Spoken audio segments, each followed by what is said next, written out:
तो आज बात एक बार फिर से महंगाई की, धीमी होती विकास की रफ्तार की, बात होगी रोजगार की। आज एक बार फिर से एक बड़ी खबर आई, खबर महंगाई को लेकर, खबर रसोई गैस को लेकर। पहली बड़ी खबर, एलपीजी सिलेंडर 50 रुपए और उसके दाम बढ़ गए। पिछले 2.25 सालों से लगातार ये दाम बढ़ रहे हैं। इस बार 1100 के पार।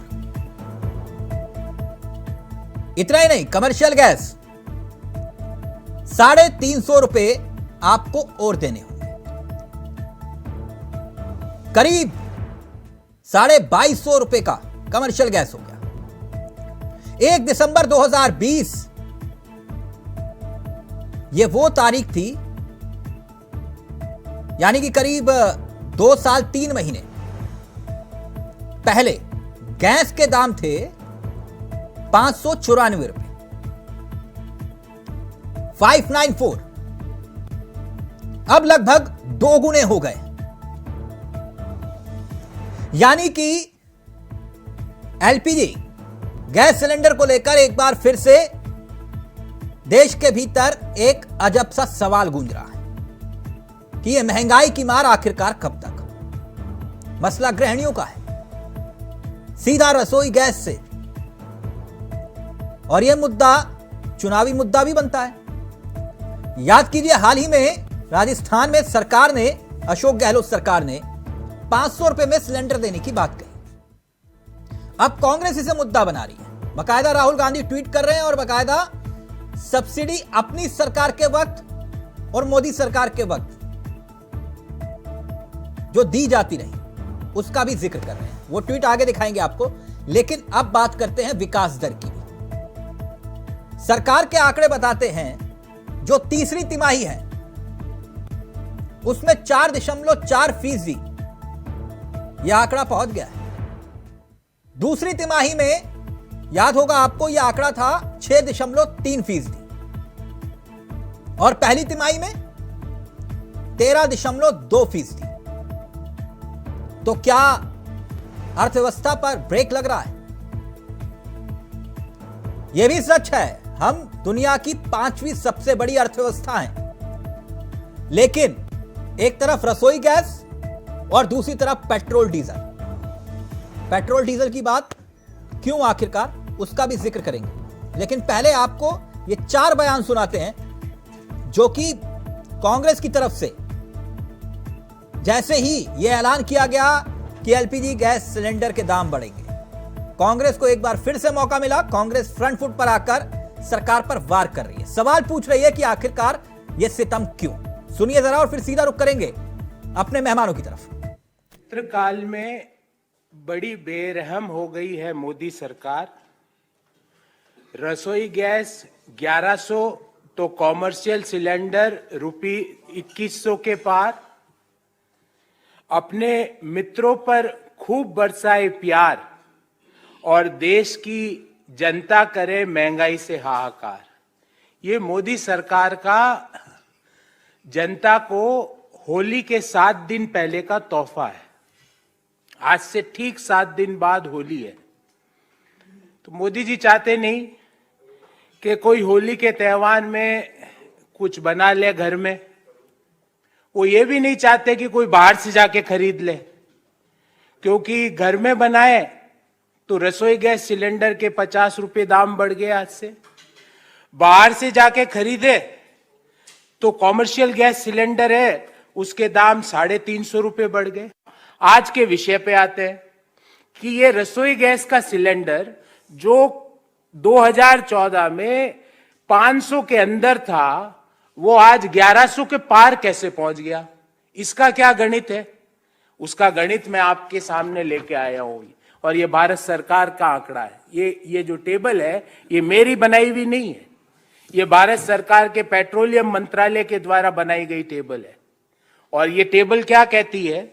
ये टेबल ये कहती है कि 2004-05 से लेके 2013-14 के बीच जो एलपीजी पर सब्सिडी है वो टोटल 2,14,000 करोड़ भारत सरकार ने दी। मोदी सरकार ने क्या किया आपको पता है?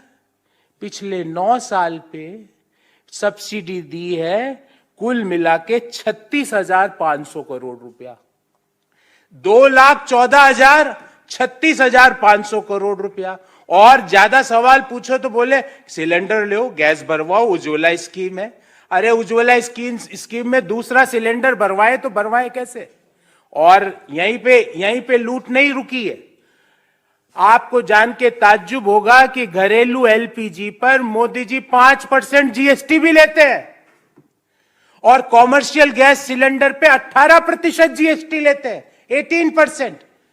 हम चाहते हैं कि रसोई गैस सिलेंडर कोई भी हालत में 500 के बाहर नहीं हो सकता, क्योंकि वह जीडीपी ग्रोथ और इन्फ्लेशन दोनों के लिए घातक है, नेगेटिव है उसको। इसलिए हम ये जो 1100 वाला जो सौगात आपने दिए ना होली के पहले, इसको रोल बैक करें, और ना केवल 50 रुपए का रोल बैक, इसको 500 के अंदर लाइए। हमारी राज्य सरकारों से कुछ सीखिए कि एक राज्य सरकार सीमित संसाधनों के बावजूद 500 रुपए के अंदर अपनी आधी से ज्यादा आबादी को गैस सिलेंडर मुहैया करवा देती है, पर मोदी सरकार को कोई शर्म लज्जा नहीं बची। तो यहां कांग्रेस सवाल उठा रही है, लेकिन कांग्रेस कुछ आंकड़ों का जिक्र तो कर रही है, मगर कुछ आंकड़ों का जिक्र नहीं भी कर रही है। वो आंकड़े कौन से हैं जिसका जिक्र कांग्रेस नहीं कर रही है, उसका जिक्र भी हम करेंगे और उस बात का भी जिक्र करेंगे कि आखिरकार सियासत के इस खेल में आम जनता का क्यों तेल निकल रहा है, क्यों आखिरकार आम जनता भुगत रही है। एक तरफ तेल के खेल का जिक्र किया जाता है और दूसरी तरफ महंगाई। और कांग्रेस के लिए क्या यह महंगाई मौका बन के आई? सीधा रुख कर रहे हैं अपने मेहमानों की तरफ। आपको बता दें आज हमारे साथ इस चर्चा में जो मेहमान शिरकत कर रहे हैं वो आपकी स्क्रीन पर है। केसी जैन साहब बीजेपी के अनुभवी और तेज तरार नेताओं में से एक हैं। पवन दीक्षित जी हमारे साथ जुड़ गए हैं, कांग्रेस के अनुभवी चेहरे हैं, बहुत लंबे अरसे के बाद इस कार्यक्रम का हिस्सा बने। सुनील कौशिक जी इस कार्यक्रम का हिस्सा बन चुके हैं, ना पक्ष ना विपक्ष, बिल्कुल निष्पक्ष होकर अपनी राय रखते हैं। आप सभी का बहुत बहुत स्वागत है। सबसे पहले केसी जैन साहब, कैसे हैं आप? बढ़िया बढ़िया जी। ठीक है जैन साहब? जी सरकार बढ़िया बढ़िया। सरकार तो सर आप हैं चावला जी लेकिन चैनल की सरकार तो आप है ना ये एक बात आपसे केसी जैन साहब जानना चाह रहे थे। जी जी। ये जो महंगाई डाइन हुआ करती थी 2014 से पहले, तो महंगाई डाइन आज भी है या महंगाई डार्लिंग बन चुकी है? नहीं देखिए, जिस प्रकार से अभी कांग्रेस का वक्तव्य आ रहा था और हमें लगता है उनके वक्तव्य में ही बहुत कुछ जवाब छुपा हुआ है। 2,14,000 करोड़ रुपए की सब्सिडी जिस प्रकार से गैस सिलेंडर पे कांग्रेस की सरकार में दी जा रही थी, और लेकिन ये सब्सिडी जनता को तो दी जा रही थी, लेकिन इसका भारी भरकम जो बकाया था कंपनियों पे उसका भुगतान नहीं हो रहा था। जैसे कि पेट्रोल वाला मसला है, वो पेट्रोल बॉन्ड इन्होंने लिए तो फिर आप अब तक चुका रहे हैं। जी जी। तो क्या है कि इसीलिए जो कंपनियां हैं और पेट्रोलियम मंत्रालय है, उसने निर्णय लिया कि ये जो भारी भरकम कर्ज है एक तरीके से इसको चुकता करना है, और जनता अगर स्वयं आगे आकर के सब्सिडी अपनी छोड़ना चाहती है तो एक अवसर रखा गया कि आप अपनी सब्सिडी को छोड़ सकते हैं। धीरे धीरे तमाम सारे लोगों ने सब्सिडी को छोड़ा भी, लेकिन लगातार केवल सब्सिडी के बल पर और जो कंपनियां हैं उनको लंबे समय तक बकाया रख करके इस तरीके की योजना से ना देश का कल्याण हो सकता है, सब्सिडी से मुझे कुछ याद आया जैन साहब, अंधेरे में रखा जा सकता है। जैन साहब सब्सिडी से मुझे कुछ याद आया, उज्ज्वला स्कीम के तहत है ना, उज्ज्वला स्कीम आपकी महत्वाकांक्षी योजना, उसके तहत आप 200 रुपए सब्सिडी देते थे 2 सिलेंडर पर, ठीक? बिल्कुल बिल्कुल। देखिए तो वो भी आप ना आप 1 मिनट, वो भी आप जो है 900 के आसपास मिलेगा, तो गरीब आदमी कहां से 900 रुपए देगा? मैं गलत हूं? नहीं, देखिए अगर आप एवरेज लेंगे, क्योंकि जो 3 सिलेंडर मुफ्त देने की बात है और जिस प्रकार से 3 सिलेंडर उन गरीबों को बिल्कुल मुफ्त दिए जा रहे हैं, तो अगर आप देखिए तो 3,000 रुपए को उनको छूट दी जा रही है पूरे साल में। 3,000 रुपए की अगर पूरे साल में छूट दी जा रही है, तो उनके जो अन्य सिलेंडर है उनमें जो 200 रुपए की छूट की बात है, हमें लगता है एवरेज निकाला जाएगा तो अगर साल में 6 सिलेंडर का इस्तेमाल होता है, उसमें 3 सिलेंडर बिल्कुल फ्री है, तो आप देखिएगा 500 रुपए के सिलेंडर पे छूट बैठ रही है, ना कि 200 रुपए की। हाँ। तो ये जो कांग्रेस है आधी अधूरी बात कहती है। सरकार की अगर योजनाओं के बारे में विश्लेषण करना है तो पूरा विश्लेषण करना पड़ेगा। आधा अधूरा विश्लेषण करेंगे तो इस तरीके से जनता को आप भ्रमित करने की कोशिश करते हैं, लेकिन जनता समझदार है। जनता जो स्वयं उन चीजों का उपयोग करे वो समझ रही है कि उसको वास्तव में क्या लाभ मिल रहा है, क्या लाभ नहीं मिल रहा है। अगर 3 सिलेंडर फ्री है, टोटल 6 सिलेंडर का इस्तेमाल है, तो पर सिलेंडर 500 रुपए बैठा, क्योंकि 3,000 रुपए की उसके साल भर में छूट हो गई। हाँ। ये बात कांग्रेस नहीं कह रही है। कांग्रेस ये कह रही है कि आप 200 रुपए छूट देते थे, आप वो भी हजम कर गए। तो कुल मिलाकर के उन योजनाओं को चेंज किया गया है। जैन साहब एक पर्सनल सवाल पूछ रहा हूँ, बुरा तो नहीं मानेंगे आप? जी जी जी। आपके यहाँ कितने का गैस सिलेंडर आता है जैन साहब? अरे जो सबको मिलता है वही हमारे वहां भी आता है। 1100 का सबको मिलेगा तो 1100 का हमको भी मिलेगा। अच्छा, 1100 फ्री में थोड़ा मिलेगा। तो आपके घर में भी मैडम पूछती है कि नहीं पूछती कि भाई ये क्या चक्कर है इतनी महंगाई? क्योंकि कौशिक जी मुझे बता रहे थे उनकी मैडम पूछती है रोज कि क्या चक्कर है भैया, ये महंगाई क्यों बढ़ रही है इतनी? डांट भी लगती है कौशिक जी की। देखिए चावला जी, पहली बात तो मैं बैचलर हूँ, और लेकिन हाँ परिवार में सबके चीजों का इस्तेमाल होता है। गृहिणी परिवार में सबके, वही मैं बता रहा हूँ, परिवार में सबके चीजों का इस्तेमाल होता है। और महंगाई की जहां तक बात है, देखिए कहीं ना कहीं हम लोगों को जो कांग्रेस ने भ्रमित किया, अगर लंबे समय तक वो कर्ज बना हुआ था, क्या वो सही था? कंपनियों पे आप लोड डाल के चले गए, कांग्रेस जिम्मेदार है। कौन करेगा इसके लिए? कांग्रेस ने करके वाहवाही लूटी और उसकी भरपाई भारतीय जनता पार्टी की सरकार को करना पड़ा। तो ये तो उन्होंने सबसे बड़ा घोटाला किया। अच्छा, ये भी घोटाला तो वही करके चले गए। एक मिनट जैन साहब आऊंगा आपके पास। जैन साहब आऊंगा आपके पास, 1 मिनट। पवन दीक्षित जी कैसे हैं आप? तिलक भाई नमस्कार, और मेरे सभी पैनलिस्ट साथियों को भी नमस्कार। और तिलक भाई कान पकड़ के माफी चाहूंगा भैया, बहुत दिनों बाद डिबेट में आपसे मिला, लेकिन अभी भी शक्ल नहीं देख पा रहा हूँ, बाद में देखूंगा आपकी रिकॉर्डिंग। नहीं, मैं पहले आप शिकायत दर्ज करता उससे पहले ही आपने जो है अपनी बात को रख लिया। आप सब हमारे सहयोगी भी हैं, आप लोग सब प्यार मोहब्बत देते हैं, उसके लिए बहुत बहुत आभार आपका। लेकिन एक बात दीक्षित जी, आपने सुना जैन साहब क्या कह रहे हैं? ये तो आप कसूरवार हैं इसके लिए जो गैस सिलेंडर के दाम बढ़ रहे हैं। आप कसूरवार ना होते तो आज 500 रुपए का सिलेंडर होता। तिलक भाई सबसे पहले साधुवाद, हमेशा की तरह एक बहुत अच्छा सब्जेक्ट आपने लिया है। मुझे बड़ी खुशी होती है कि आप बिल्कुल एक जो कट्टर पत्रकार होता है ना, उस तरह की चीजें करते हैं। ना आप हमें छोड़ते हैं ना किसी को छोड़ते हैं, जो रियल पत्रकारिता वो करते हैं। दूसरी बात, सच्चाई तो है तिलक भाई, कांग्रेस तो बहुतों की पैदाइश के लिए भी गुनहगार है। अगर कांग्रेस प्रॉपर तरीके से परिवार नियोजन का कर देती है तो 2 के बाद जितने भी फालतू आए ना वो सब भी नहीं आते। बहरहाल ये एक मजाक का बात है, लेकिन हर चीज को कांग्रेस को दोष देना, ये कौन लोग देते हैं जिनके पास में तथ्य नहीं होते। मैं सिंपल सी एक बात ये कहूंगा कि आप एक आम आदमी को 2.25 लाख करोड़ की सब्सिडी नहीं दे सकते, लेकिन अपने यार को, अपने दोस्त को 2 लाख करोड़ का लोन दे सकते हैं। पहले ना दीक्षित जी, मेरी आपत्ति है। मैं आज गैस सिलेंडर के विषय पर चर्चा करने आया हूं, मैं विकास दर पर चर्चा करने आया और रोजगार पर। मैदानी पर नहीं आऊंगा, मैदानी पर नहीं आऊंगा, मैं बात दूसरी आ रहा हूं। देखिए आपने महंगाई के लिए किया, महंगाई किस पर असर करती है तिलक भाई? महंगाई असर करती है हम जैसे मध्यम वर्ग, निम्न मध्यम वर्ग और निर्धन वर्ग पर। हाँ। किसी बड़े आदमी को इससे मतलब नहीं है। हमें सब्सिडी क्या है? सब्सिडी एक सरकार के द्वारा सहयोग है जिससे कि लोग अपना जीविकोपार्जन कर सकें।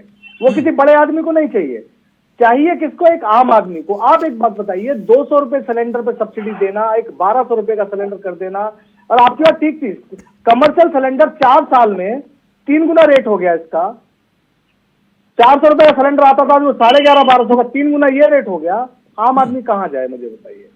आज खाने की चीजों पर आप जीएसटी की बात कर रहे थे भैया, ना तो आटा, दाल, चावल, दही सब पे जीएसटी लगा लिया और सीना ठोकते हैं कि जीएसटी इतने लाख करोड़ आ रही है।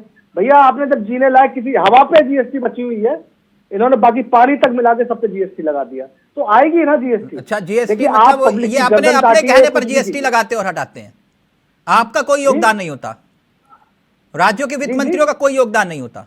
नहीं होता। देखिए सुनिए, जिस बात को ये बोलते हैं कि राज्य के वित्त मंत्री इसकी सहमति देते हैं, आप उस वक्त में जीएसटी का कोई भी, देखिए ये बात 2-3 दफा आ चुकी है, अलग अलग राज्य के मुख्यमंत्री इस बात को बोल चुके हैं कि जीएसटी का जो स्लैब है वो तय नहीं किया जाता, और वो मीटिंग में जीएसटी बता दी जाती है, स्लैब नहीं बताया जाता, और वो स्लैब सेंट्रल तय कर देता है। ये मसला अलग है, आप लोग बैठक में कुछ और बोलते हैं, बैठक के बाद कुछ और। अभी मैं उस मसले पर नहीं जा रहा, मैं सिर्फ इतना जानना चाह रहा हूं पवन दीक्षित जी, ये भी तो सच है ना कि भाई हम दुनिया की 5वीं सबसे बड़ी अर्थव्यवस्था बन गए, दुनिया में विकास दर के मामले में हम बेहतर चल रहे हैं, भले ही आप लोग सवाल उठाइए, ये भी तो सच है।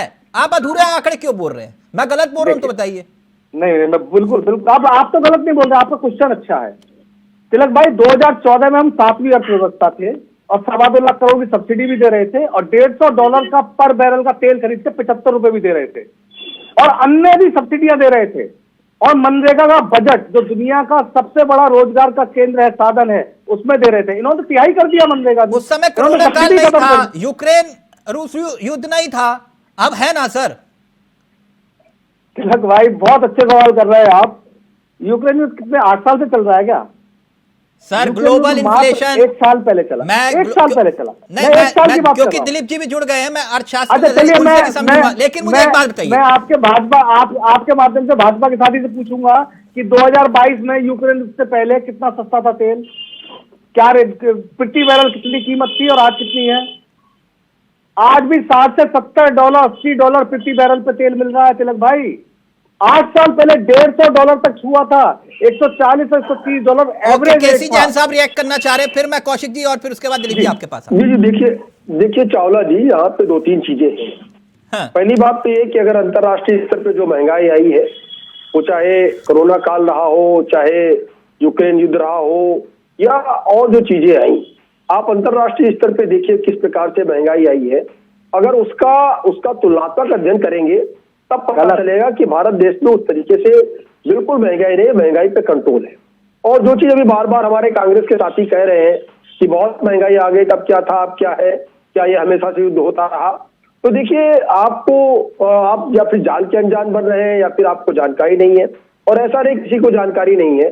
जिस प्रकार से पेट्रोल डीजल के दामों में वृद्धि हो रही थी और उसके बाद में सीधे सीधे केंद्र सरकार ने उससे कटौती करते हुए 8 रुपए लीटर पेट्रोल पे और 6 रुपए लीटर नहीं, पेट्रोल डीजल पे मैं आऊंगा। दीक्षित जी रिएक्ट करना चाह रहे हैं, दीक्षित जल्दी से। दीक्षित जी प्लीज। उसके बाद में जिस प्रकार से कंट्रोली गई, उससे कितना बड़ा नुकसान भारत सरकार को हुआ। और आप जिस प्रकार से डेवलपमेंट हो रहा है, जिस प्रकार से काम आज हो रहा है, ये पैसा कहां से आएगा? अगर हम भारत देश के 80 करोड़ लोगों को खाद्यान्न पिछले 2 से 3 सालों तक लगातार मुफ्त बांट रहे हैं, पैसा कहाँ से आएगा? ये किसानों के लिए योजना नहीं है, गरीबों के लिए योजना नहीं है, किसान के अकाउंट में सीधे जा रहा है, इसका पैसा कहाँ से आएगा? धारणा है किसानों को सीधे लाभ नहीं है।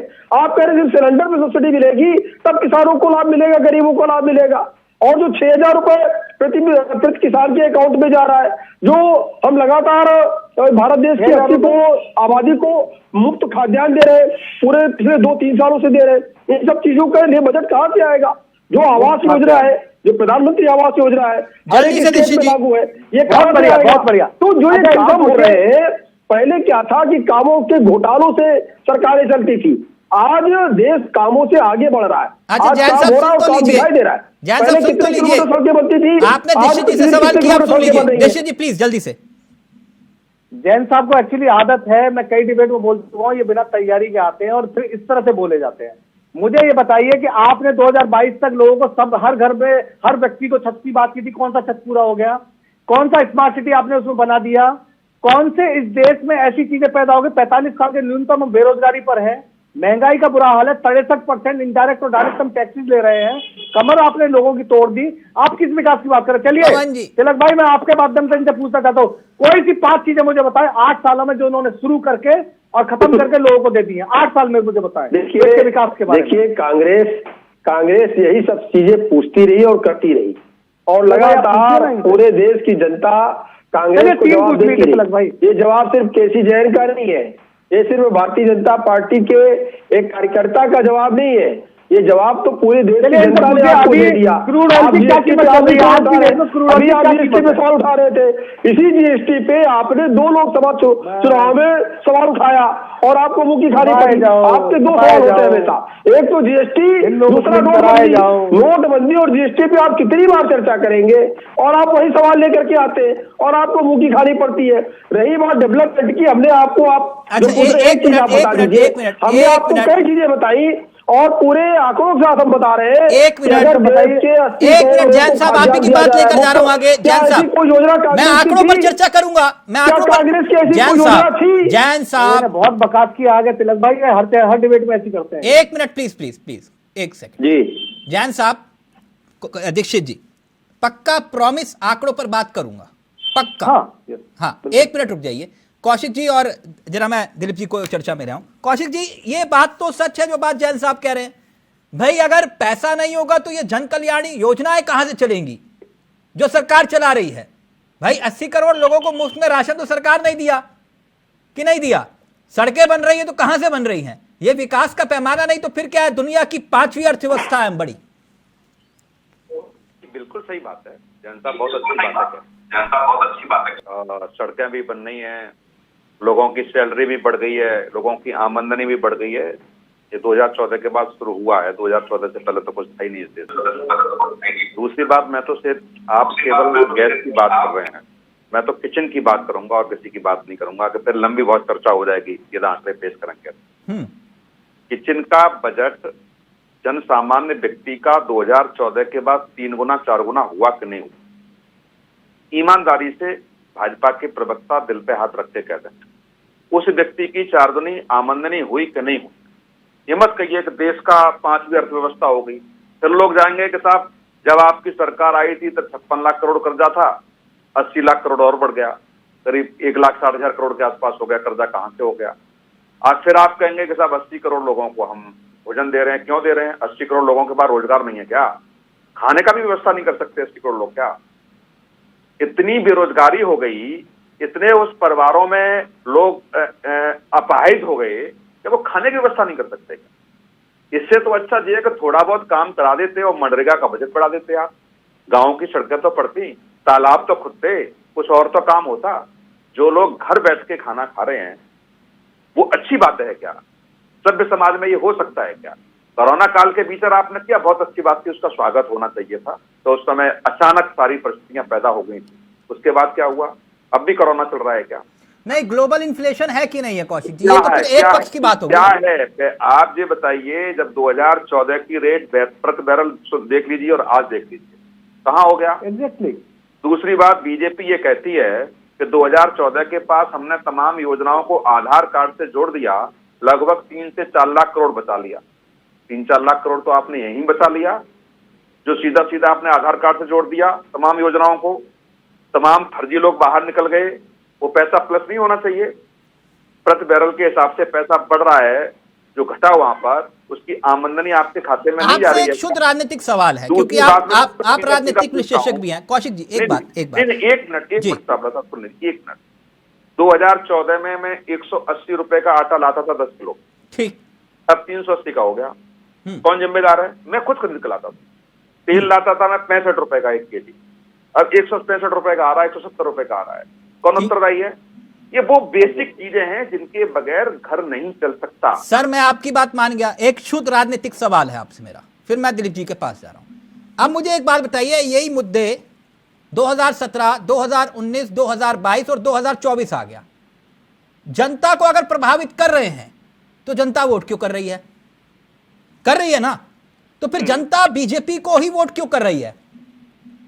नहीं, आप फिर बीजेपी के पास ये भी होना चाहिए कि 2014 से 18 के बीच जिन राज्यों में सरकार आई वहां चली कैसे गई सरकार से, ये भी तो होना चाहिए ना। बहुत सारे मुद्दे हो सकते हैं ना ऐसे जिसपे सहमति।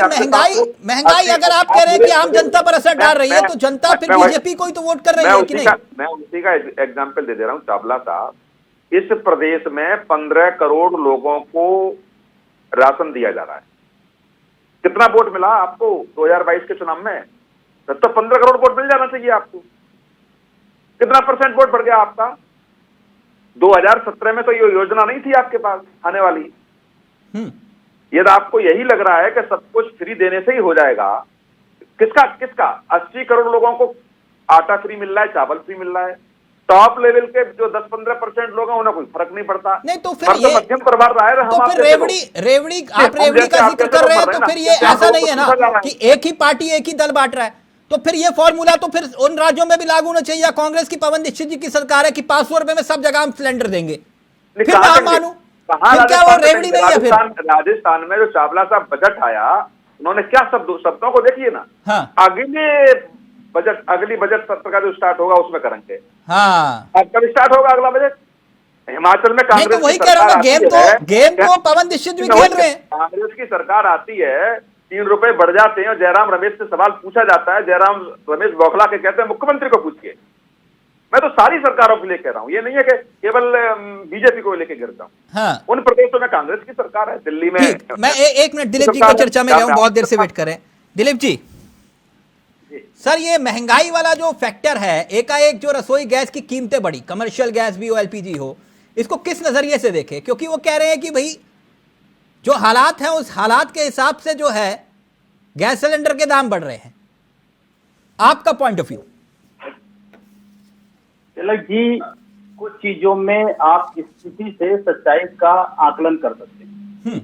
अगर किसी व्यक्ति की कमाई नहीं है, अपेरेंटली आपको लगता है कि इस व्यक्ति की कोई कमाई नहीं है, उसके बावजूद भी उसके पास बड़ी गाड़ी है, बड़ा घर है, तो इसका मतलब पैसा कहीं और से रूट होकर के आ रहा है। अगर हम सिर्फ पैसे को देखें कि हाँ पैसा है उसके पास, तो पैसा है, लेकिन पैसे का सोर्स क्या है ये हमें नहीं पता है। अब इसको इस स्थिति को इंडिया से ऐसे जोड़िए, ये सरकार कह रही है, अभी भारतीय जनता पार्टी के प्रवक्ता कह रहे थे और कई बार कह चुके हैं कि इस देश का 80 करोड़ आदमी बैठ करके खा रहा है, यानी कि 80 करोड़ आदमी को राशन सरकार दे रही है। 80 करोड़ लोगों को, यानी कि 60% लगभग जनता को सरकार राशन दे रही है। उसके बावजूद भी हम देश की 5वीं अर्थव्यवस्था बन गए, तो कैसे बन? इसका मतलब कि जो 5वीं अर्थव्यवस्था को बनाने का इकोनॉमिक कॉन्ट्रीब्यूशन है वो किसके ऊपर पड़ रहा है? इस देश की रस जनता के ऊपर। तो महंगाई तो बढ़ेगी ही बढ़ेगी, सीधी सी बात है। आप इसको वैसे ना देखिए, सरकार ऐसे ना एक्सेप्ट करे, तो आप आंकड़ों से लगा लीजिए महंगाई बढ़ रही है। महंगाई बढ़ने से ही आपके टैक्स का कलेक्शन बढ़ रहा है। उन चीजों पर आपने टैक्स लगा दिया और किसी एक चीज का दाम बढ़ने से तिलक जी कोरस्पॉन्डिंग हर चीज के दाम बढ़ जाते हैं। अगर पेट्रोल और डीजल के दाम बढ़े हैं तो कोरस्पॉन्डिंग हर चीज के दाम बढ़ जाएंगे। कमर्शियल गैस कनेक्शन के दाम बढ़ गए तो बहुत सारी चीजों के दाम बढ़ जाएंगे। देखिए, देश में इंफ्रास्ट्रक्चरल डेवलपमेंट हो रहा है, इसमें कोई दो राय नहीं। इंटरनेशनल लेवल पर जो प्राइसेस का वेरिएशन होता है वो महंगाई को इफेक्ट करते हैं, इसमें कोई दो राय नहीं। अगर डॉलर का रेट बढ़ रहा है तो हमारे यहाँ होने वाला इंपोर्ट महंगा होगा और हमारे यहाँ महंगाई बढ़ेगी, इसमें कोई दो राय नहीं। महंगाई बढ़ने के सारे फैक्टर्स हैं, ये सत्य, लेकिन बहुत सारे इंटरनल फैक्टर्स भी होते हैं और बहुत सारे इंटरनल मेजर्स भी होते हैं जो सरकार के कंट्रोल में। जब हम पेट्रोल और डीजल को इंपोर्ट करते हैं तो कस्टम ड्यूटी, अगर इंटरनेशनल मार्केट में बैरल के रेट बढ़े तो उसका फर्क हमारे ऊपर पड़ेगा, हमको कस्टम ड्यूटी प्राइसेस ज्यादा देने पड़ेंगे। जो सरकार को घाटा हुआ वो ऑयल बॉन्ड से जो सरकार जिक्र करती है बार बार, तिलक जी ये एक लंबी चर्चा हो जाएगी। ऑयल बॉन्ड एक बहुत बड़ा फैक्टर है, अगर आप उस पर जाएंगे तो पूरी बहस उसमें निकल जाएगी। इससे किसी ने अलग बहस रखिएगा तो आपको क्लैरिटी के साथ बताऊंगा। मैं सिर्फ वो एक्सक्यूजेस की बात कर रहा हूं जो सरकार की तरफ से दिए जाते हैं कि इन्होंने जो घाटा किया उसके घाटे की भरपाई कहां से होगी। और कोरोना काल में पेट्रोल और डीजल पर जो है वो तेल कंपनियों को घाटा हुआ, वो सबके सामने है, तो वो भरपाई कहां से होगी? तो जब कस्टम ड्यूटी घटती है तो क्या वो घटने का बेनिफिट जनता को पास ऑन किया जाता है? नहीं किया जाता ना। देखिए, इसको अनजस्ट इनरिचमेंट कहते हैं टेक्निकल भाषा में। ठीक, अब मैं आपकी बात समझ गया। ब्रेक के उस पार केसी जैन साहब, पवन दीक्षित जी, मैंने आप दोनों से कहा था कि आंकड़ों पर बात करेंगे, प्रॉमिस। अब होगी ब्रेक के उस पार आंकड़ों पर बात। जल्द हाजिर हो रहे हैं। रसोई में लगी आग अब कब तक ढकेगी? एक ब्रेक ले रहे हैं, जल्द हाजिर हो रहे हैं। तो रसोई गैस के बड़े दाम को लेकर सियासत भी तेज हो चुकी है, लेकिन इसके इतर सवाल उन आंकड़ों का भी है जिसको लेकर कांग्रेस वार कर रही है और बीजेपी पलटवार। सीधा रुख कर रहे अपने मेहमानों की तरफ। पवन दीक्षित जी, इस चर्चा की शुरुआत आपके साथ करना चाहूंगा, क्योंकि आंकड़ों का मसला है। आप लोगों ने अपने आंकड़े रख लिए जो आप लोगों को सूट कर रहे थे, लेकिन एक और आंकड़ा जिसका जिक्र मैं करना चाहूंगा इस चर्चा में, ग्लोबल इन्फ्लेशन 8.5, ठीक, यूके में 10.5, यूएस में 6.5। ये भी तो आंकड़े हैं, क्या मैं झूठे आंकड़े दे रहा हूं? तिलक भाई, पहले मैं, आपने 2-3 दफा एक ऑयल बॉन्ड का जिक्र किया, मैं 30 सेकंड या 10 या 20 सेकंड में बात खत्म कर देता हूँ। 1,30,000 करोड़ का ऑयल बॉन्ड यूपीए गवर्नमेंट ने लिए थे जी। और 3500 करोड़ रुपए के हिसाब से उन्हें चुकाना था। पिछले 8 साल में लगभग 24 लाख करोड़ रुपए टैक्सेस पे ले चुकी है, पेट्रोल डीजल पे गवर्नमेंट। मुझे बताइए, 1,30,000 करोड़ रुपए चुकाने थे और आज तक ये ठीक रपोर्ट है ऑयल बॉन्ड के ऊपर में, जिसमें कि 3500 करोड़, मात्र 3,500 करोड़ रुपए प्रिंसिपल चुकाया गया है अभी तक। क्यों ये लोग रखे हुए बैठे हैं? 1,30,000 का ऑयल बॉन्ड लिया गया था क्योंकि $140 प्रति बैरल की दर पे हम लोग खरीदना पड़ रहा था, और अगर रेवेन्यू घटाने के लिए या एक्साइज ड्यूटी बढ़ाते तो सारा असर जनता पर पड़ता उस वक्त में। आप बताइए ना, अब मुद्दे पे आइए ना पवन जी। मैं अभी उस चर्चा में ऑयल बॉन्ड वाले में जाना ही चाह रहा था। दुनिया के विकास दर से बेहतर विकास दर भारत की है या नहीं? इसी मेरी बात में इन्फ्लेशन भी थी। तिलक भाई, $140 प्रति बैरल की क्या कीमत है आज की डेट में? इन्फ्लेशन हमारे यहाँ सिर्फ ऑयल से बढ़ सकता है, इन्फ्लेशन का और कोई रीजन हमारे यहाँ नहीं है। पूरी दुनिया में उस वक्त से ज्यादा कभी पेट्रोल की तेल की कीमत नहीं हुई, कच्चे तेल की। आज मुझे बताइए, इन्फ्लेशन की वजह से क्या क्या चीजें महंगी हैं? मैं जैन साहब से पूछना चाहूंगा इस बात को। डोमेस्टिक चीजों की बातें कर रहा हूं मैं, तो इंपोर्टेड चीजों की बात नहीं कर रहा हूं, जो इंपोर्ट होती है उसकी बात नहीं कर रहा हूं। मैं बात कर रहा हूं मूलभूत चीज। किचन, हमारी किचन में कौन सी ऐसी इंपोर्टेड चीज आती है जो हमारे को जरूरत पड़ेगी? हम वर्ल्ड इन्फ्लेशन से लड़ रहे हैं। हम सबसे बड़ी बात ये सोचते हैं कि अभी कौशिक साहब ने भी ये बात बोली, आपने भी ये बात बोली, मैं कुछ और मुद्दों पर कह रहा था, नहीं भी किचन की बात करेंगे आज हम। मुझे बताइए, दाल, गेहूं, चावल, दही, दूध, तेल, क्या हम ये वर्ल्ड इन्फ्लेशन की वजह से हम लोग परेशान हैं? आपकी सरकार में इन्फ्लेशन दर कंट्रोल में थी, आप मुझे ये कह रहे हैं? हाँ बिल्कुल थी। मैं उसका चैलेंज मैं बताता हूँ आपको। मुझे बताइए, आज की 45 साल का सबसे बड़ी बेरोजगारी आज की डेट में है। इन्फ्लेशन दर की बात कर रहा हूं मैं, इन्फ्लेशन दर। हाँ, मैं आपकी सरकार में कंट्रोल में थी, मैं वही बता रहा हूँ। मेरी बात पूरी हो दीजिए। तिलक भाई, मेरी जेब में 100 रुपए है ना, मुझे 80 रुपए खर्च करने में दिक्कत नहीं होती है। दिक्कत जब होती है जब मेरी जेब में 20 रुपए और मुझे 80 रुपए खर्च करने पड़ जाए। इन्फ्लेशन मीन्स महंगाई, ऐसा तब होता है तब हमारी जेब में पैसा नहीं होता है। आज बेरोजगारी की दर है, कौशिक साहब ने भी एक बात बोली, आज इस देश में 80 करोड़ लोग सरकारी राशन पे उस पर डिपेंड करते हैं, तो रोजगार कहां से है? महंगाई क्यों नहीं होगी जब लोगों के पास में काम नहीं है? दिलीप जी, ये पवन जी अपने वक्त की इन्फ्लेशन रेट क्यों नहीं बता रहे दिलीप जी? अगर ये वाकई में कह रहे हैं कि नहीं हमारी सरकार में सब कुछ ऑल इज वेल था, अपनी इन्फ्लेशन दर नहीं बताई इन्होंने 2011-12 की। ऐसा नहीं है कि कांग्रेस के समय सब कुछ बढ़िया था, ऑल वाज वेल नहीं था, सब कुछ अच्छा नहीं करा। कुछ टाइम बाउंड इन्फ्लेशन होता है, वो समय के साथ होगा ही होगा। हाँ। उसके लिए कोई सरकार ना तो दोषी होती है और ना उसको कंट्रोल करने की कहीं से तारीफ के काबिल होती है। जो अनड्यू इन्फ्लुएंस होता है उसकी जरूर बात होती है। ये मैंने पहले भी कहा था कि जो कोरोना का पीरियड आया है, ये ऐसा पीरियड था जिसको भाजपा के अलावा किसी सरकार ने कभी नहीं दी, और ये एक वैश्विक महामारी थी जिसका इफेक्ट मार्केट पे पड़ा था, पड़ा था। ये सारे फैक्टर्स हमारे खाते में आते हैं और महंगाई बढ़ाते हैं, इसमें कोई दो राय नहीं है। मैं मानता हूँ कि बहुत सारे फैक्टर। ठीक, एक वैलिड पॉइंट केसी जैन साहब, फिर मैं कौशिक जी आपके पास आ रहा हूं। केसी जैन साहब, क्योंकि मैंने कहा था मैं विशुद्ध आंकड़ों पर ही बात करूंगा। देखिए, मैं सार्वजनिक रूप से ये बात कह रहा हूं, मुझे कहने में कोई दिक्कत नहीं है। मैं इतना पढ़ा लिखा नहीं हूं आप लोगों की तरह, ना वित्त मंत्री की तरह मेरे पास आंकड़ों का इतना बड़ा ज्ञान है। ठीक, आप लोग पढ़े लिखे लोग हैं, मेरे पास थोड़ा कम ज्ञान है। ठीक, मैं आपसे सिर्फ एक सवाल पूछ रहा हूं, क्योंकि महंगाई कम और घटती कब है आप लोगों के मुताबिक? 2014 के पहले की थ्योरी जो आप लोग कहते थे कि भैया पेट्रोल डीजल के दाम कम कर दो तो महंगाई कम हो गई, जो बात पवन दीक्षित जी कह रहे थे, अभी वही पॉइंट लेकर आया हूं। 8 महीने हो गए, 8 महीने हो गए, 40% अंतरराष्ट्रीय बाजार में कीमतें गिरी हैं, मगर सर 2 पैसे कम नहीं हुए।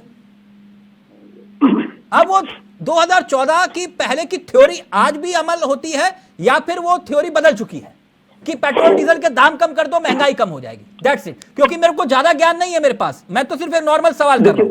जी जी जी चावला जी, देखिए मैं 2-3 बातें रखूंगा और आपकी तरीके से मैं आम जनता की जो चीजें वो रखूंगा। पहली बात तो ये कि अभी तक कांग्रेस कह रही थी कि पेट्रोल डीजल के दाम आप बढ़ाते जा रहे हैं। अभी हमने आपको बताया कि 8 रुपए और 6 रुपए पेट्रोल पे और डीजल पे रेट लगातार तब से कंट्रोल में है और उसके बाद में बढ़ाए नहीं गए। पहली बात। दूसरी बात ये जो गैस की सब्सिडी की बात की, सर कमाए कितने? तो कांग्रेस के साथी ने स्वयं कहा, मेरी बात आ जाए, मैं 3-4 बात रखूंगा, 3-4 पॉइंट रखूंगा चावला जी बस। सर 8 महीने से 40% अंतरराष्ट्रीय बाजार में कीमतें कम हुई है, मैं तभी पूछ रहा हूं आपसे। और आज से कुछ महीने पहले देश के पेट्रोलियम मंत्री ने कहा था अब तो कमाई हो गई, अब तो रेट कम करो। मतलब हम सरकारों को गुजारिश कर रहे हैं। देखिए मैं वही बात कर रहा हूं, उसी पे मैं बात कर रहा हूं। मेरी बात सुन लीजिए। देखिए 68,000 करोड़ रुपए प्रति वर्ष किसानों को केवल किसान सम्मान निधि के रूप में दिया जा रहा है। अभी तक यही कांग्रेस हो अल्लाह कर रही थी कि आप किसानों के लिए कुछ नहीं कर रहे। अब पिछले 4 सालों से 13वीं किस्त भी जारी हो गई, यानी कि पिछले 3 महीने में एक किस्त दी जाती। पिछले 4 सालों से लगातार 60,000, 65,000, 68,000 और अब बढ़ा करके उसको 6,000 रुपए जो वार्षिक किस्त थी उसको बढ़ा करके 8,000 रुपए योजना में लाने का प्रस्ताव रखा गया। किसानों की आय दोगुनी हो वो सब चाहते हैं जो 2022 तक होनी थी। मैं एक बात जान रहा हूं जैन साहब आप मेरी बात आ जाए, मेरी बात अधूरी रह जाएगी। प्लीज मेरी बात आ जाए, बहुत कम समय में लूंगा, 1 मिनट में अपनी बात पूरी कर रहा हूँ केवल, फिर आप अगला सवाल करिए। 68,000 करोड़ रुपए अगर किसान सम्मान निधि दी जा रही है और इसके पहले जब कांग्रेस सरकार हुआ करती थी तो घोटाले पे घोटाले होते थे और सिर्फ 68,000 रुपए सिर्फ किसान सम्मान निधि नहीं है। 2013-2014 में 1,350 रुपए का एमएसपी रेट था गेहूं का, आज 2,150 रुपए गेहूं का एमएसपी रेट है। सर अगर किसानों को तिलक भाई 700 रुपए किलो, 700 रुपए कुंटल, 800 रुपए कुंटल, 40 रुपए किलो दिया जा रहा है किसानों को बढ़ा करके। सर मैं राजनीतिक तूतू में नहीं जा रहा। केसी जैन साहब नहीं पड़ेगा। केसी जैन साहब सुन लीजिए जैन साहब, मैं बहुत संक्षिप्त में रख रहा हूँ, नहीं मैं एकदम जनरल बात रख रहा हूँ, जनरल बात मैं एकदम रख रहा हूँ। अगर किसानों की एमएसपी बढ़ी है तो जाहिर सी बात है जो खाद्यान्न होगा महंगा होगा किसानों की। सर आप ही के मुताबिक किसान की आय आज भी 27 रुपए प्रतिदिन है, से महंगी खरीदी जा रही है तो तेल भी मार्केट में महंगा होगा, रिफाइंड भी महंगा होगा, मिक्सी जाती है। अभी खुद बोल रहे हैं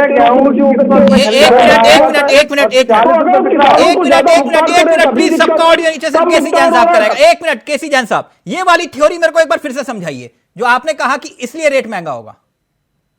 ये वाली थ्योरी मेरी समझ से बता रहा हूँ। हाँ नहीं आपकी देखिए 800 रुपए कुंटल, हाँ 1 कुंटल आटे पे 800 रुपए का रेट बढ़ा है और एक सिलेंडर पे कितना रेट बढ़ा है? हाँ 1 बोरी पे 800 रुपए रेट बढ़ा है गेहूं का जो सरकार खरीद रही है। अच्छा। और साथ ही साथ किसान को 68,000 करोड़ रुपए का भुगतान सरकार अलग से कर रही है। अच्छा मैं कुछ रेट और बता देता हूँ जैन साहब, ये मैं सिर्फ एक एग्जाम्पल दे रहा हूँ, एक एग्जाम्पल।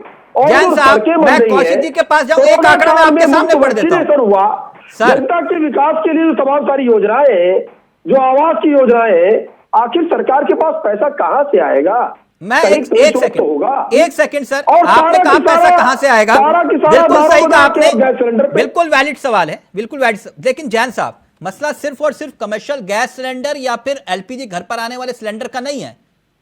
दूध के दाम 8 रुपए लीटर बढ़ गए, आटे के दाम 40% तक बढ़ गए, मसालों के दाम 21% तक बढ़ गए, पढ़ाई के लिए लोन ब्याज दर बढ़ गई, बेरोजगारी की दर 7.45% हो गई। तो सर मैं क्या मानूं, इसे अमृतकाल है? नहीं देखिए बेरोजगारी की जो दर है और बेरोजगारी का जो आकलन है उसके आंकड़े केवल अगर सरकारी नौकरी पे किया जाएगा तो ये दर प्रतिवर्ष हमेशा बढ़ते जाएंगे चाहे जिसकी सरकार आए। पहले यही तो आंकड़े दिखा रहे थे। जिस प्रकार से आबादी बढ़ रही है सरकारी, जिस प्रकार से आबादी बढ़ रही है अच्छा। उस हिसाब से जो परसेंटेज है उस हिसाब से सरकारी नौकरियां नहीं जनरेट हो रही। ठीक और हमें मतलब सरकारी नौकरी मत मांगो, निर्भर होना पड़ेगा। सरकारी नौकरी मत मांगो, और जिसकी महंगाई की आप बात कर रहे हैं, जिस महंगाई की बात कर रहे हैं, तो या तो किसानों की आप सोच लीजिए, हम लोग सोच ले, और या फिर अपनी सोच ले। जब किसानों का भुगतान ज्यादा होगा, 800 रुपए कुंटल किसानों को अधिक भुगतान दिया जा रहा है, 800 रुपए कुंटल। कौशिक जी, ओके जैन साहब, आपकी पूरी बात आ गई। एक मिनट, अब कौशिक जी, आप कौशिक जी को सुन लीजिए। बढ़ेगा, तेल महंगा होगा, जैन साहब, सोयाबीन का रेट बढ़ेगा, सरसों का रेट बढ़ेगा, मूंगफली का रेट बढ़ेगा, जाहिर सी बात तेल महंगा होगा, खाद्यान्न महंगा होगा। तो अगर किसानों को अगर हम ज्यादा भुगतान करेंगे तो मार्केट में आया हुआ प्रोडक्ट भी महंगा होगा, जाहिर सी बात है। जैन साहब, किसानों की एमएसपी की बात ना करें कांग्रेस। जैन साहब, कांग्रेस कहती है एमएसपी गारंटी दीजिए। जैन साहब, आपका पक्ष आ गया और जब आपने अपनी थ्योरी रखी। एक मिनट जैन साहब, उसका इफेक्ट पड़ रहा है। जैन तो साहब, आप सब चीज महंगा बेच रहे हैं। जैन साहब, आप जानते हैं कि मैं चर्चा करता हूं, बहस नहीं करता, वरना अभी तक तो आप और पवन दीक्षित ही लगे होते। एक मिनट रुकिए ना, चर्चा कर रहे हैं ना, बहुत अच्छी चर्चा हो रही है। कौशिक जी, जो बात जैन साहब कह रहे हैं, आपको कुछ थ्योरी समझ में आई? वो ये कह रहे हैं कि हम किसानों की आमदनी बढ़ाने का काम कर रहे हैं, तो इसलिए रेट तो बढ़ेंगे ही बढ़ेंगे। 2014 की जो बात कर रहे हैं, 1400 रुपए का रेट था। 1400 रुपए के रेट के बाद 1800 रुपए कुंटल का आटा मिल रहा था, 18 रुपए किलो मिल रहा था, 4 रुपए प्रति किलो का बेनिफिट था। आज इनका 1922 रुपया रेट है, और 1922 रुपए के रेट में 38 रुपए किलो मिल रहा है। ये जन साहब को दिखाई नहीं देता? आपने ये कह दिया बढ़ गया था, बहुत अच्छी बात है, स्वागत है, किसानों का बढ़ना चाहिए, लेकिन जो मार्केट का डिफरेंस है उसको कौन रोक पाएगा? उसके लिए कौन जिम्मेदार होगा? अभी आपने मार्केट का रेट खोला 2350 रुपए, और फिर नहीं आया, फिर आपने 2150 रुपए कर दिया, और उसके बाद रेट घट गए क्या? मार्केट की समीक्षा की क्या आपने? सरसों के तेल, सरसों का जब आयात हुआ कितना रेट घट गया? 90 रुपए से पहुंच गया 180 रुपए किलो, 180 रुपए किलो, और आगे टिक गया 165 रुपए किलो पे। समीक्षा की आपने क्या? आप जब आपकी सरकार जब आई 2014 में 37 रुपए किलो दूध था, आज 65 रुपए किलो दूध है। कौन जिम्मेदार है इसके लिए? अब आपको जनसंख्या बढ़ रही है, फिर आप आंकड़े पेश करेंगे कि उत्तर प्रदेश नंबर 1 में बढ़ रहा है दूध में, हमारा देश नंबर 1 में बढ़ रहा है। सरकार ये कहती है 60% दूध कैसा बिक रहा है मार्केट में? केमिकल का। ये सरकार के आंकड़े हैं। सुप्रीम कोर्ट ने इस पर अभी लताड़ लगाई है। जितने सैंपल आप दे रहे हैं 60% फेलियर हो रहे हैं, और उसके बावजूद भी रेट बढ़ रही हैं। आप तो महंगाई कौशिक जी, आपने 8 रुपए, सुन लीजिए ना, आपने 8 रुपए पेट्रोल के रेट घटा दिए, 10 रुपए डीजल के रेट घटा दिए, क्या घटा कुछ उससे? मुझे तो नहीं घटा। मैं तो 3 व्हीलर से जाता हूँ, तब भी वो 10 रुपए लेता था, और आज भी 10 रुपए लेता है वो।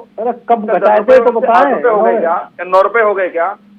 आपने दिखाने के लिए मार्केट में ये कर दिया, लेकिन मुझे तो नहीं लगता अगर मार्केट में रेट कोई घटा हो। अच्छा, किराया अभी आपने रोडवेज में बढ़ाया है। अभी आपने ब्रेक से पहले एक बात कही थी कि भाई ये 500 रुपए के सिलेंडर वाला भी एक खेल है। तो ये कांग्रेस भी तो खेल रही है ना फिर उसमें, कि नहीं? बिल्कुल खेल रही है। मैं तो कह रहा हूं, कोई पीछे नहीं है, किसी के पास फॉर्मूला है ही नहीं। आप ये बताइए कि जो जैन साहब ने आंकड़े प्रेषित किए कि साहब 64,000 करोड़ वहां चला गया, 80 करोड़ लोग क्यों दे रहे हो? 80 करोड़ लोगों को मैं लग्जरी गाड़ी में चलूं, या मैं अपना 5 स्टार होटल जैसा घर बना लूं, और खाने के लिए मेरे पास है नहीं। रोडवेज एयरपोर्ट बनेंगे, और देश के व्यक्ति के घर में जाकर के आप देख रहे हैं सुसाइड कर रहे हैं लोग, खाने के लिए नहीं है उनके पास। और आप कह रहे हैं कि साहब सड़कें बनेंगी तो रोजगार नहीं मिलेगा क्या उससे? किलोमीटर एक मिनट पवन दीक्षित जी, ये 500 रुपए का सिलेंडर हिमाचल में क्यों नहीं दे रहे आप फिर?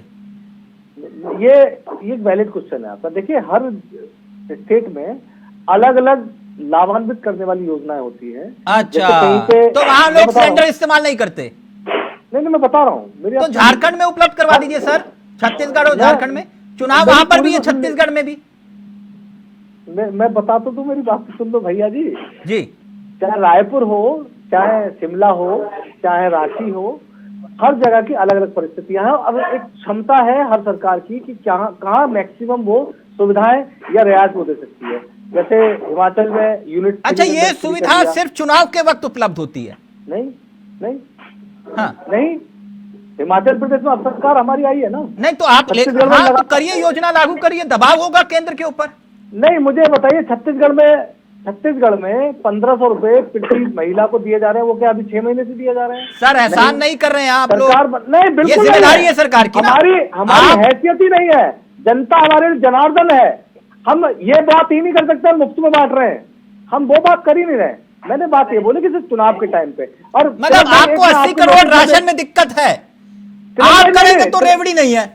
तिलक भाई, मेरा कहना यह है, being a citizen of India, being a educated person of India, 80 crore लोगों को आप रोजगार दीजिए, आप मुफ्त में ला करके या उनको रियायत दे करके इस तरह की चीजें मैक्सिमम रूप से खत्म कीजिए। 22 करोड़ लोग इस देश में थे, आप ऑफिशियली प्रेस कॉन्फ्रेंस करके छोड़िए, 80 करोड़ लोग हैं, ये सोचने की जरूरत है। आप अभी इसी चर्चा में बोल दीजिए, मैं आपका नाम लेकर ब्रेकिंग चलवाता हूं कि मैं इस योजना का विरोध करता हूं, या 80 करोड़ राशन जो दिया जा रहा है तुरंत बंद कर दो। नहीं, मैंने क्या बोला? मैंने ये बोला तिलक भाई, आप भी इससे इत्तेफाक रखेंगे, कोई भी भारतीय इस बात से इत्तेफाक रखेगा कि आप रोजगार दीजिए। जो कौशिक साहब ने भी एक बात बोली, आप उनको संबल लाइए। 22 करोड़ लोग अनाज के लिए अनाज दिया जाता था, 22 करोड़। अरे आप कितने रोजगार दे पाए थे अपने समय में? आज 80 करोड़ रिटायर्ड वक्त कम है, बहुत जल्दी से दिलीप जी। केंद्र सरकार की कितनी नौकरियों से लोगों को निकाल दिया गया? ये आप केवल बता रहे हैं आप रोजगार दीजिए। आप अपने समय में किसानों का 3 बार कर्ज माफी किए और उसके बाद 12,000 किसान प्रतिवर्ष करता था। आपने किसानों को, हमने अदानी का तो नहीं किया, आज हमने अंबानी का तो नहीं किया, हमारे भाग गया, और जब मोदी तो नहीं भाग गया, जब भ्रष्टाचार की बात करते हो 800 रुपए कितने लोग जेल में है, कितने लोग देना चाहिए, झूठ बोलते हैं, 50 रुपए हमेशा झूठ बोलने के आते हैं। गैस पे दाम बढ़ा है, बहुत महंगाई आ गई, तो दोनों चीजें एक साथ नहीं हो सकती है ना। आप एक तरफ किसानों की बात करते हैं, एमएसपी दीजिए, फिर कहते हैं आटा महंगा कैसे हो गया, तेल कैसे महंगे हो गए, मसाले कैसे महंगे हो गए। दोनों चीजें एक साथ नहीं हो सकती है ना। अगर किसान से महंगा खरीदेंगे तो मार्केट में महंगा बिकेगा, जाहिर बात है। तो दो चीजें एक साथ नहीं हो सकती है। मुझे रोजगार की बात, क्या कीमत रोजगार की बात कर रहे हैं आप, अपने समय में कितना रोजगार देते थे? अगर रोजगार दे पाए होते, मेरी आवाज आ रही है? जैन साहब थोड़ा सा ब्रेक लगाइए, थोड़ा सा दे नहीं पाए। जैन साहब थोड़ा ब्रेक लगाइए। ये कई डिबेट में इनके पता नहीं ढलान पे से नीचे गिरते हैं, एवरेज बहुत देते हैं। जैन सर मुझे बताएंगे, किसान को इस वक्त गेहूं की क्या कीमत मिल रही है? 2125 रुपए। और बाजार में क्या भाव है मेरे आपके लिए? बाजार का भाव जो पूछ रहे हैं आप, अरे मुझे जवाब दीजिए, पहुंच जाता है। गेहूं जवाब दीजिए, इधर उधर मत घुमाइए। आटा क्यों खरीदते हैं? गेहूं खरीदिए, पिसवा लीजिए 3 रुपए 4 रुपए किलो पिसाई दे करके, क्यों आटा लेकर के आते हैं? मानिएगा भैया, लेबर को कुछ जरूरत नहीं है ना, जिसके परिवारों में काम करता है वो या घर की महिला काम न करे, जो बुराई करता है, लड़ाई करता है, कहीं नहीं होती है, पेट्रोल डीजल खर्च होता है। एक मिनट सिर्फ दिलीप जी रहेंगे। जैन साहब एक मिनट, जैन साहब थोड़ा सा वक्त आपको चलते चलते जरूर दूंगा, 1 मिनट रुक जाइए प्लीज। दिलीप जी, यानी हम ये माने कि ये जो महंगाई की मार है आगे बदस्तूर जारी रहेगी इसी तरह से, या फिर कंट्रोल होगा? कांग्रेस जो थ्योरी दे रही है वो भी 500 रुपए सिलेंडर वाले। नहीं, थ्योरी में देखिए बहुत सारी बातों में कॉन्ट्राडिक्शन है। अभी भाजपा के प्रवक्ता कह रहे थे कि कांग्रेस के जमाने में महंगाई इसलिए बढ़ रही थी कि कांग्रेस भ्रष्टाचार कर रही थी, घोटाले कर रही थी। इनके जमाने में महंगाई इसलिए बढ़ रही कि इन्होंने किसानों का 800 रुपए पर बोरी गेहूं का दाम बढ़ा दिया, तो खाद्यान्न के दाम बढ़ गए, तेल के दाम बढ़ गए और कॉरस्पॉन्डिंग सारी चीजों के दाम बढ़ गए। तो 2 बातें, एक तो 800 रुपए जो आपने किसानों के दाम बढ़ा दिए, तो उसका पैसा वसूल कहां से रहे हैं? अल्टीमेटली तो जनता नहीं दे रहे हैं। तो आप इलेक्शन में ये कहिए कि जनता ने आपके जो दाम बढ़ाए, सरकार ने नहीं बढ़ाए। दूसरा, ये जो 800 रुपए बढ़ा करके एक तबके को आप दे रहे हैं, उसके अलावा बाकी तबके पर जो आप महंगाई का बोझ डाल रहे हैं, ये संविधान में वर्णित सामाजिक न्याय की परिभाषा में नहीं आता। सामाजिक न्याय का मतलब हर व्यक्ति समाज का जिसको न्याय मिलना चाहिए, एक तबके को न्याय देकर के दूसरे तबके से उसका वसूली करना, ये सामाजिक न्याय की परिभाषा में नहीं। तो महंगाई अगर कंट्रोल मैं दिलीप जी एक बात, अगर महंगाई कंट्रोल करने का जिम्मा सरकारों का है तो क्या कांग्रेस शासन काल में महंगाई कम क्यों नहीं हुई? फिर नहीं हुई थी। कांग्रेस भी इसकी जिम्मेदार है। मैं तो कह रहा हूँ कि ऐसा नहीं भाजपा जिम्मेदार है, कांग्रेस भी जिम्मेदार है, लेकिन मैं तर्कों की बात कर रहा हूँ। हाँ। भाजपा अगर ये कह रही है कि 80 करोड़ लोगों को राशन फ्री दे रहे हैं, ठीक है, अगर दूसरी तरफ आप कहते हैं कि हमारे यहाँ 10 का डेवलपमेंट हुआ, इंडस्ट्रियलाइजेशन डेवलप हुआ, क्योंकि जीएसटी कलेक्शन का मतलब व्यापार बढ़ा। अगर व्यापार बढ़ा तो रोजगार भी तो बढ़ेगा। तो 80 करोड़ में से 2-4 करोड़ तो कम हो जाने चाहिए थे। पिछले 3 साल से 80 करोड़ रुपए हैं। ओके दिलीप जी, ओके दिलीप जी, एक मिनट। अब मेरे पास सिर्फ 2 मिनट बचे और मैं केसी जैन साहब को ही देना चाहूंगा। प्लीज ऐतराज मत करिएगा सब लोग, क्योंकि वो सत्ता में है। जब पवन दीक्षित जी होंगे तो उनसे भी वही सवाल करूंगा, ठीक? नपना सबके लिए बराबर। एक बात, आज 2 बयान कांग्रेस ने ट्वीट किए हैं। महंगाई को लेकर पूरे देश में चर्चा है, गैस सिलेंडर के दाम को लेकर 2 बयान आज कांग्रेस ने ट्वीट किए हैं। और मैं अपने सहयोगी से चाहूंगा, पहले देश के गृह मंत्री अमित शाह जी का बयान है, प्लीज जरा प्ले करिएगा। 1 साल में 2 गैस के सिलेंडर फ्री ऑफ कॉस्ट देने का काम ये भारतीय जनता पार्टी की सरकार। ये केसी जैन साहब स्क्रीन पर प्लीज। केसी जैन साहब, 12 फरवरी 2023 कांग्रेस ये कह रही है कि आपने वादा किया था कि भाजपा को जिताओ, फ्री सिलेंडर पाओ। 17 दिन के बाद यानी कि 1 मार्च 2023 हकीकत ये कि गैस सिलेंडर के दाम बढ़ गए। ये संजोग है या प्रयोग? देखिए, जो योजनाएं हैं और अलग अलग लोगों के लिए अलग अलग योजनाएं भी हैं, और मुख्य बात यह है कि गरीबों के लिए अगर 80 करोड़ लोगों को खाद्यान्न की बार बार बात हो रही है, इसका मतलब ये नहीं कि हम खाद्यान्न बांट रहे इसलिए महंगाई। मतलब ये है साफ साफ कि नहीं, आपने कहा था ना बीजेपी को जिताओ और 2 सिलेंडर मुफ्त पाओ। नहीं, देश के जो संसाधन है उस पे गरीबों को कैसे लाभ हो, इसलिए योजना है। सर वो बात सही है, मैं आपकी बात नहीं, कांग्रेस ने जो ट्वीट किया वो मैं उसी हिसाब से पूछ रहा हूं। तो फिर मैं अमित शाह जी ने जो मंच से कहा, वो हमारे गृह मंत्री हैं, देश के गृह मंत्री, तो उन्हीं की बात मैं कह रहा हूं कि भाजपा को जिताओ, फ्री में 2 सिलेंडर पाओ। कैसे फ्री में सिलेंडर? नहीं, देखिए, दीपावली पे और होली पे जो 2 सिलेंडर फ्री देने की बात है, हाँ, वो सरकार योजना उसको क्रियान्वयन में लाया जा रहा है। सर, और मार्च 2019 में कमर्शियल गैस के दाम 1237 रुपए थे, अब 2120 रुपए हो गए और 4 साल में 883 रुपए महंगा हो गया। आपने जिक्र किया कि हमने दिवाली और होली का जिक्र किया था, तो 6 अक्टूबर 2021 15 रुपए, 22 मार्च 2022 50 रुपए, 7 मई 2022 50 रुपए, और इसके साथ साथ चावला जी जो आप रेट बढ़ने, सर लगातार रेट बढ़े हैं। 19 मई 2022, 6 जुलाई 2022 50 रुपए, 1 मार्च 2000। तो फिर ये सर दिवाली और दशहरा और होली सब कुछ इसके बीच में आया है। नहीं चावला जी, देखिए 2 सिलेंडर जो फ्री है वो तो फ्री है ही है, और रेट जो बढ़ने की बात है, हम बार बार आपसे वो बात कर रहे हैं कि देश में बहुत सारा विकास, बहुत सारा डेवलपमेंट हो रहा है। और कांग्रेस के समय में कांग्रेस ने स्वयं कहा कि 2,24,000 करोड़ रुपए वो सब्सिडी दे रहे थे। हाँ। तो ये सब्सिडी किसके बल पे दे रहे थे? अच्छा, एक बात 2014 से पहले का आपने जिक्र किया सर, मैं बयान आगे, मैं दूसरा बयान जो कांग्रेस ने ट्वीट किया है, इसमें क्या दिक्कत? जैन साहब, ईमानदारी से, बहुत कम नेता होते हैं जो महंगाई को लेकर चर्चा के लिए तैयार होते हैं, और मैं इसके लिए तहे दिल से आपका शुक्रगुजार हूं। लेकिन एक बात, 2014 से पहले का आपने जिक्र किया, मैं अपने सहयोगी से चाहूंगा, कुछ नारे हैं 2014 से पहले के, ये अच्छे दिन आने वाले हैं। आप ही ने कहा था बहुत हुई पेट्रोल डीजल की मार, अब की बार मोदी सरकार, है ना सर? और गैस सिलेंडर को लेकर भी आपने यही कहा था।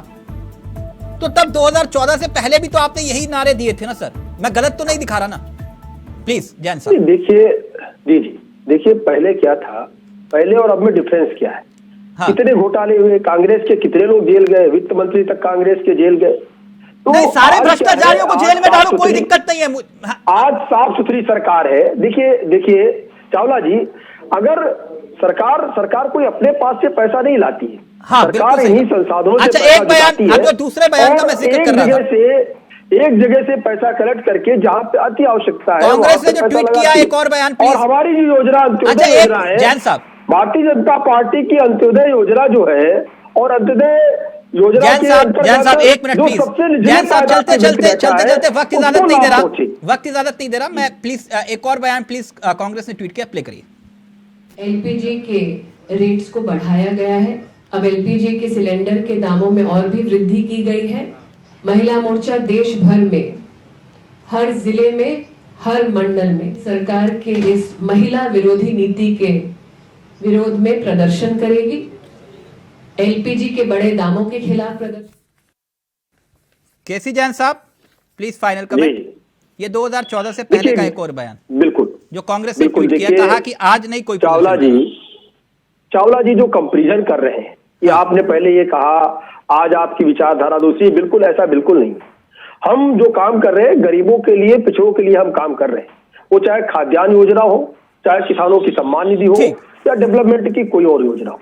हमारा उद्देश्य साफ है कि देश के विकास के साथ साथ जो हमारे निचले तबके के लोग हैं उनको आवास भी मिले, दवाई भी मिले, उनको सारी सुविधा भी मिले। और इसी मैं आपकी बात समझ गया, ये बात भारतीय जनता पार्टी वक्त इजाजत नहीं दे रहा, लेकिन पवन दीक्षित जी बात वही जैन साहब कह रहे, घुमा फिरा कर, जितनी मैं समझ पाया, जो बात मनमोहन सिंह जी कहते थे कि पैसे पेड़ पर नहीं उगते हैं। आप लोगों को समझना होगा, सरकार अपने घर से पैसा नहीं लगाती है, पैसा जनता का है, तो विकास के परिप्रेक्ष्य में पैसे पेड़ पर नहीं उगते। पवन दीक्षित जी इस बात को समझिए, जो बात मनमोहन सिंह जी कहते थे, ठीक, पैसा पेड़ पर नहीं उगता है, इस बात को समझिए। थैंक यू सो मच, बहुत बहुत शुक्रिया जैन साहब, आपका भी, दिलीप जी आपका भी, पवन जी आपका भी, और कौशिक जी आपका भी बहुत बहुत शुक्रिया। फिलहाल मुझे दीजिए इजाजत, नमस्कार, जय हिंद, जय भारत।